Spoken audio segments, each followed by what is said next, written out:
My mother kicked me out to give my room to my pregnant sister, 2 weeks before my final exams. But when my grandparents discovered they were the real owners of the house, they evicted everyone and now the house is mine. They never saw this justice coming. I'm 19 years old. I'm in college thanks to a scholarship I got on my own. And until a few months ago, I was living with my best friend's family because my own mother kicked me out of the house when I was 18, literally 2 weeks before my final exams in my last year of high school. And the reason, it wasn't even something I did wrong or because I got into trouble. No, it was because my 4-year-old half-sister got pregnant and they needed my room for the baby. Just like that. Just that brutal. But well, the story doesn't start there. I guess I have to go back pretty far for this whole mess to make sense. My mom, Diane, had my sister Courtney when she was in college, with a guy named Adam who was basically a recovering addict, or in treatment, or whatever he was at that time. They broke up but kept co-parenting Courtney. They shared custody and all that. Then my mom met my biological father. They got married, and supposedly everything was going well, until it turns out my mom had an affair with Adam, the ex, Courtney's dad. She got pregnant with me in the middle of all that mess. My parents obviously got divorced, and my mom married Adam when I was super little.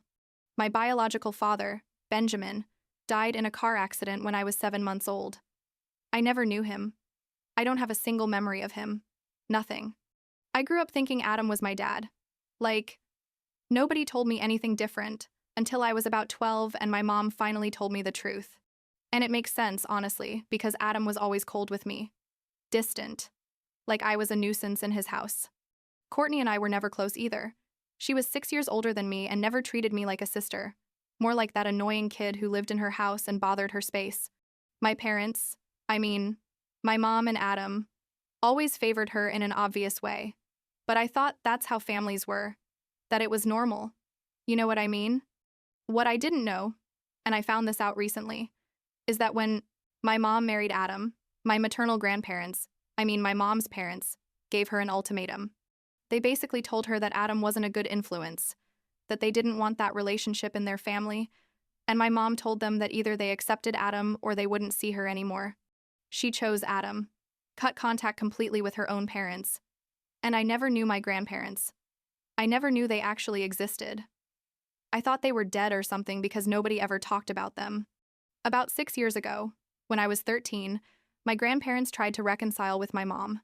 I don't know exactly what happened or why they decided to try after so long, but they bought a house, a whole house, and gave it to my mom and Adam. Imagine your parents you haven't seen in years show up and give you a house hoping that will fix things. We moved there, and I remember there was an attempt for my grandparents to come visit us, but my mom and Adam basically rejected them. They told them thanks for the house, but no, we don't want a relationship with you, and that was it. I never knew anything about this at the time. Nobody told me those people who had bought the house were my grandparents. Nobody explained anything to me. Fast forward to when I was 18, finishing my last year of high school. Courtney, who was already 24 and still living at home because she had never left, got pregnant. And this is where everything went to hell. My parents decided that Courtney needed my room to convert it into the baby's room. They didn't ask me. They didn't give me options. They just told me I had to leave. 2 weeks before my final exams. Can you believe it? Adam told me, "You have until the weekend to pack your things and find somewhere to live. We need to start preparing the baby's room." I stood there in shock, is this really happening? I said to my mom, "Mom, are you really kicking me out? There's 2 weeks until my finals. I'm about to graduate. Can't you wait at least 1 more month?" And she just looked at me and said, "Courtney needs you. The baby needs its own space. You're old enough to fend for yourself." Courtney was there too, didn't say anything, just looked at me like I was old furniture they were taking out to make space. I called my best friend crying, told her what was happening, and she without hesitation told me to come to her house. Her parents welcomed me with open arms, gave me the guest room, and basically adopted me at that moment. I finished high school living with them, took my final exams in the middle of all that emotional chaos, and somehow managed to keep my grades high enough to get a scholarship for college. I didn't speak to my mom or Adam for a whole year. Nothing. Zero contact. I blocked their numbers. Didn't respond to anything. I just wanted to move forward with my life and forget they existed. I enrolled in college, took out a student loan to cover what the scholarship didn't cover, got a part-time job on campus, and focused on building something for myself. My friends' parents never asked me for rent or anything, but I insisted on helping with expenses, bought groceries, helped around the house.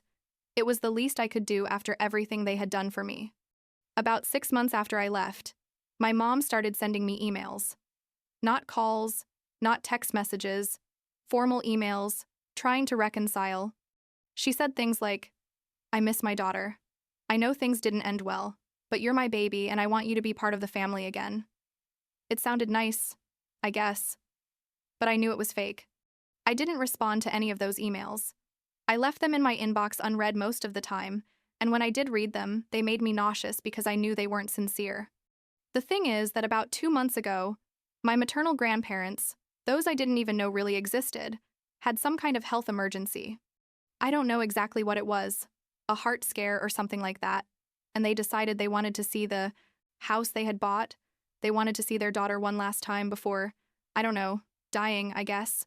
They went to the house without warning, knocked on the door, and when my mom opened and saw them there, she basically tried to close the door in their face. But they insisted, said they just wanted to see inside the house, that it would only be 5 minutes. And my mom finally let them in, probably because the neighbors were watching. They were walking through the house when my grandfather asked about me. He said, "And where is our granddaughter? We want to meet her after so long." And my mom, with a straight face, said, "Oh, she's in her room, she's busy with school." But Courtney, who was there with her already born baby, slipped up and said, "What room? Chloe doesn't live here. They kicked her out over a year ago." And everything exploded in that moment. My grandparents got furious, started asking my mom questions. "What do you mean they kicked her out? Where is she living? Why? Didn't you tell us anything?" And my mom tried to fix the situation, saying it had been a mutual decision, that I had wanted to leave, that I was fine and living my life. But my grandparents aren't stupid. They told her they wanted to talk to me directly, that they wanted my phone number, and my mom had no choice but to give it to them. 2 days later, I got a call from an unknown number. I answered, thinking it was something from the university or work, and it was my grandmother. She said, "Chloe, I'm your maternal grandmother. I know you don't know us, but we need to talk to you urgently." I was shocked. Like, my grandmother? What grandmother? I agreed to meet them at a coffee shop near campus. And when I got there and saw them, I don't know, something inside me broke. They were 2 elderly people, like 70 years old, and they looked at me with tears in their eyes like they were seeing a ghost. They told me everything. They told me they had been fighting with my mom for years because they didn't approve of Adam, that they had tried to reconcile by buying that house for her, that they had wanted to know me since I was born, but my mom never gave them the chance. They told me they didn't know I had been kicked out, that if they had known, they would have done something much sooner.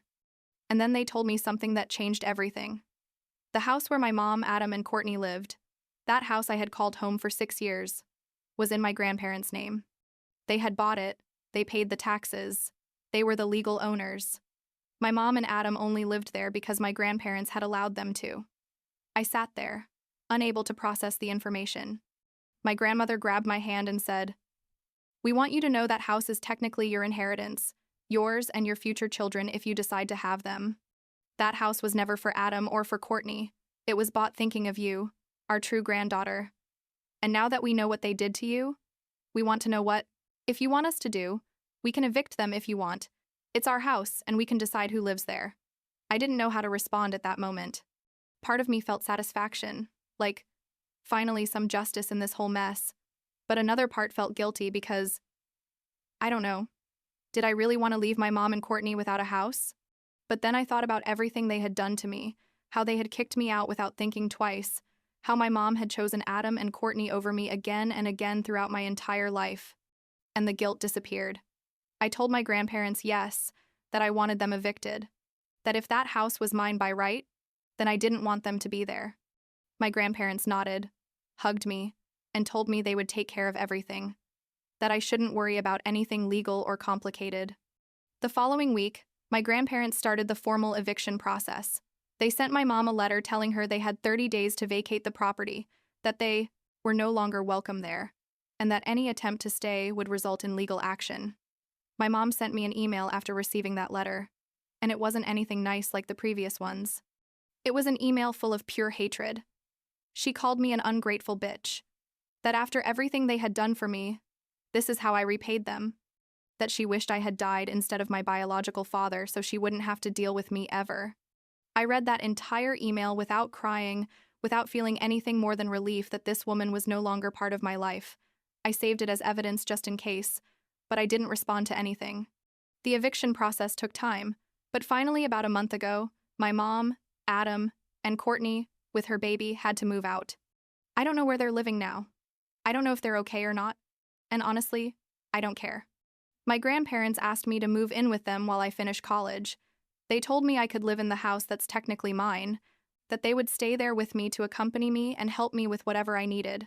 I moved in 3 weeks ago. I returned to that house that was my home for 6 years, but now it feels completely different. My grandparents redecorated everything, took out all of my mom and Adam's stuff, and gave me complete freedom to do whatever I wanted with the space. I have my own room. Not the one I had before, but a bigger one that was the master bedroom, and my grandparents insisted I take it. We're planning Thanksgiving now, and my grandparents invited all the extended family I never knew. Uncles, cousins, everyone wants to finally meet me. I also invited my best friend and her parents because they're more family to me than the blood that kicked me out. It's going to be weird, like celebrating in this house that has so many bad memories, but now with people who really love me. The other night I was in the kitchen with my grandmother making cookies, and she asked me if I was happy, if I felt good about everything that had happened. I told her the truth, that I'm still processing everything, that there are days when I feel guilty and days when I feel liberated, but that overall, yes, I think I'm better now than at any other time in my life. My grandmother hugged me and said, "You deserve to be loved unconditionally, without having to compete for attention or space, and we're going to make sure you know that every day." Yesterday, my mom tried to call me from an unknown number, left a voicemail saying she needed to talk to me urgently, that things were very difficult for them and asking if I could help them financially. I deleted the message without thinking twice. I don't owe her anything anymore. I don't have to feel responsible for her well-being when she never cared about mine. My grandparents told me that when I graduate from college, the house is going to pass completely into my name, that they just want to make sure I have a safe home forever. I'm studying accounting, maintaining a decent GPA despite working part-time, and for the first time in my life, I feel like I have a real future, that I'm not alone trying to survive. Courtney also tried to contact me last week on Instagram, sent me a long message apologizing, saying she never wanted things to end like this, that she didn't know I was going to be kicked out. Lies, obviously, because she was there when it happened. Didn't say anything to defend me, just stayed quiet while they kicked me out to make room for her baby. I didn't respond to that message either. I blocked her on all my social media because I don't need that negative energy in my life. The funny thing, or not so funny, is that now it turns out I'm the bad guy in the story for them. Like, according to my mom, I'm the one who destroyed the family by making my grandparents evict them. As if I had been to blame for everything. As if I had been the one who made those decisions years ago to cut them out of our lives. But well, let them. Think what they want. At the end of the day, they're the ones without a house because of their own actions. My grandparents showed me photos of when I was a baby. Photos my mom had sent them before everything went to hell between them.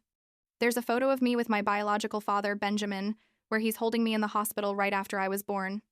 My grandmother told me he was super excited to be a dad, that he had called all his friends and family to tell them about me.